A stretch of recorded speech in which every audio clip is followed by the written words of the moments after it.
Hello viewers, welcome you all to Krishi fashions. இப்போ நீங்கள் பார்த்துட்டு இருக்கிறது ஆரணி சாஃப்ட் சில்க் வெரைட்டியில் சாரீஸ் பார்த்துட்டு இருக்கீங்க. டபுள் கலர் காம்பினேஷன்ஸோட along with border and border இல்லாமல் பார்டர்லெஸ்ஸும் கொண்டு வந்திருக்கோங்க. இந்த சாரீஸில் உங்களுக்கு 40+ கலர் ஆப்ஷன்ஸ் அவைலபிள் இருக்குங்க. இப்போ உங்களுக்கு செட் சாரீஸ் வேணாலும் கண்டிப்பாக அவைலபிலிட்டி பண்ணி தரலாம். நம்மளோட சேனலை இப்போ தான் ஃபர்ஸ்ட் டைம் பார்க்குறீங்கன்னா கண்டிப்பாக சப்ஸ்கிரைப் பண்ணி எங்களை மோட்டிவேட் பண்ணிகிட்டே இருங்க. நம்மளோட சேனலில் நிறைய ஆடி ஸ்பெஷல் ஆஃபர் சாரீஸ் எல்லாமே கொண்டுட்டு வர போகிறோம்.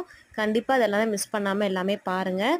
அதே மாதிரி நம்ம ஆடி ஆஃபரில் இருந்து நம்ம வந்து ஆரி ஒர்க் பண்ணிகிட்ருக்கோம். அதே மாதிரி ரிட்டர்ன் கிஃப்ட்ஸு, பிளேட் டெக்கரேஷன்ஸ் இது எல்லாமே நம்ம வந்து பண்ணிகிட்ருக்கோம். ஸோ அந்த மாதிரி எதனாவது உங்களுக்கு வேணும்னாலும் தாராளமாக எங்களை காண்டாக்ட் பண்ணலாங்க. சாரீஸ் மட்டும்தான் சேல் பண்ணுறோன்னு இல்லை, ஸோ நாங்கள் அது எல்லாமே பண்ணிகிட்ருக்கோம். ரிட்டர்ன் கிஃப்ட்ஸ், ஆரி ஒர்க்ஸ், அதுக்கப்புறம் வந்து பிளேட் டெக்கரேஷன்ஸ் இது மாதிரி. இப்போ இந்த சாரீஸ்லாம் உங்களுக்கு எதனாவது பிடிச்சிருக்குன்னா சீக்கிரமாக ஸ்க்ரீன்ஷாட் பண்ணி ஸ்க்ரீனில் கொடுத்துருக்குற எங்களோட வாட்ஸ்அப் நம்பருக்கு வாட்ஸ்அப் பண்ணி உங்களோட ஸ்பெஷல் ஆர்டர்ஸாக புக் பண்ணிக்கோங்க. நம்மளோட சேனலை கண்டிப்பாக சப்ஸ்கிரைப் பண்ணி எங்களை மோட்டிவேட் பண்ணிகிட்டே இருங்க. நீங்கள் கொடுக்குற மோட்டிவேஷனில் தான் எங்களுக்கு வந்து இன்னும் நிறைய வீடியோஸ் கொடுக்கணும் அப்படிங்கிற ஒரு தாட் வரும். சரிங்களா? இந்த சாரியோட காஸ்ட் வந்து 850 + ஷிப்பிங்கில் மட்டும்தான் கொடுத்துட்ருக்கோம். தேங்க்யூ.